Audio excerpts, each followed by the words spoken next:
You know, when any major sports league gets an expansion franchise established, there's no guarantees that that team is going to have great success.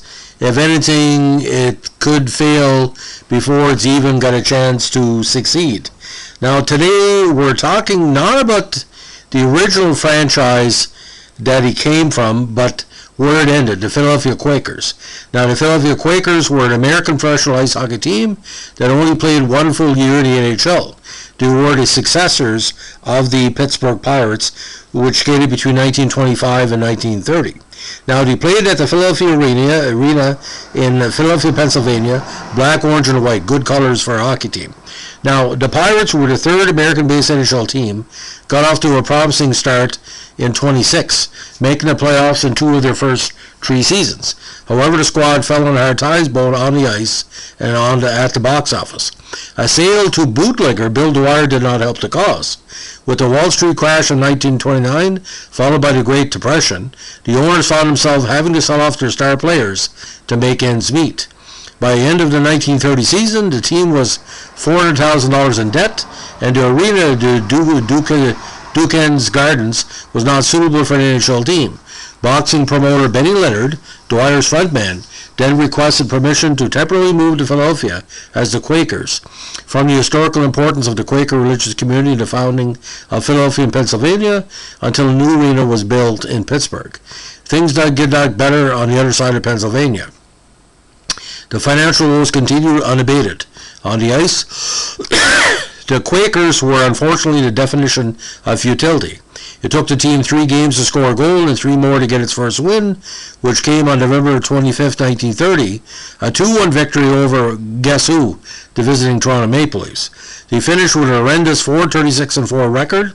The 136 winning percentage was the lowest in NHL history, a record that would stand for 45 years until the Washington Capitals finished with a 131 winning percentage in their first campaign in 74-75. The 4 wins tied the 1920 Quebec Bulldogs for the fewest wins in NHL history for a team that played a full year. Yet the worst offense, 76 goals before, the worst defense, 184 goals against, in the league. At the end of the 31 season, the Quakers, along with the Senators, announced they would not field a team or ice a team for the 32 season, leaving Philadelphia without an NHL team until the arrival of the Flyers 35 years later. The Flyers would eventually adopt the orange and black colors used by the Quakers, though ironically because they used the colors of the Texas Longhorns as inspiration. Now, while the Senators came back for 2 years before moving to St. Louis from Ottawa, the Quakers franchise never iced the team again. At each of the next 5 season-opening NHL governors' meetings, they announced that they were suspending operations for that season. They officially canceled the franchise on May 7, 36, when a new arena in Pittsburgh was no longer evident. Pittsburgh would not see a new arena until 1961, when the Civic Arena was constructed. The NHL returned to Pittsburgh the same year. It returned to Philadelphia with the arrival of the Penguins.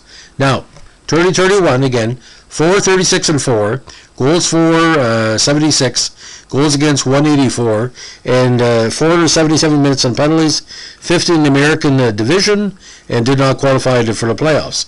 Now, that American Division had Boston in first, then Chicago, New York, then Detroit, then Philly. Now, as for the Quakers lineup, 3 goalies and 20 skaters played for the Quakers during their lone season of existence. Now, Syd Howe, who plays his first full season with the Quakers, was the last active Quaker, playing his final games with the Red Wings during the 46th season. Howe was the only Quakers player inducted into the Hockey Hall of Fame. Quakers coach Cooper Smetten was inducted to the Hall of Fame in 61 as an on-ice official based on his 2 decades as the NHL's referee-in-chief. He also served as a trustee of the Stanley Cup from 46 until 78. Hib Milks was the Quakers' only captain. Now, that year, Cliff Barton had 13 points in 43 games. Darcy Coulson, Stan Crossan, Harold Dara, Fred Drury, Gordon Fraser, Syd Howe had 20 points in 44 games. Bill Hutton, James Jarvis had 12 points.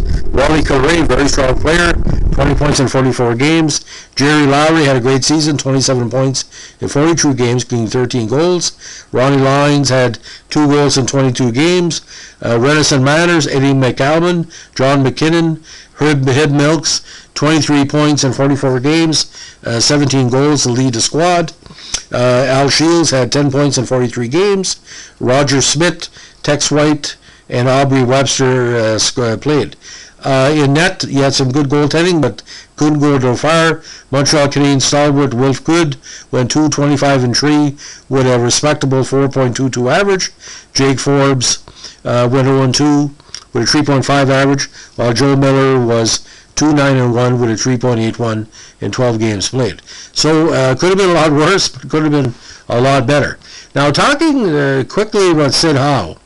Syd had played 17 seasons in the NHL for the Senators, Quakers, the Leafs, Eagles, and the Red Wings.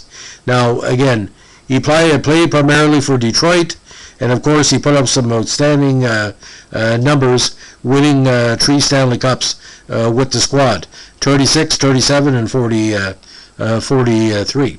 And big start with the Ottawa Gunners of the OCHL, also played with the Memorial Cup with them, and also with the London Panthers, Ottawa Senators, Syracuse Stars. Now, to my knowledge, he is one of the few players of his era to have as many 10-goal plus seasons as he did. Now, between 1933 in 1945, he averaged between 13 and 20 goals per campaign. Very good in the playoffs as well.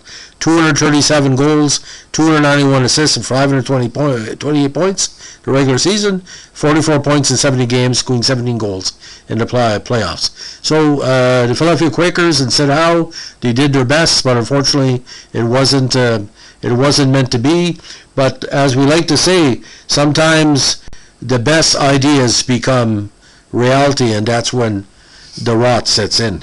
The Quakers didn't have enough talent to do it, and but just say you can always say the Quakers were the first NHL team for Philadelphia, and that's a legacy that needs to be respected, because you make the show. You gotta have some talent, and Syd Howe and some of your teammates did have that talent. Thanks for listening. Bye.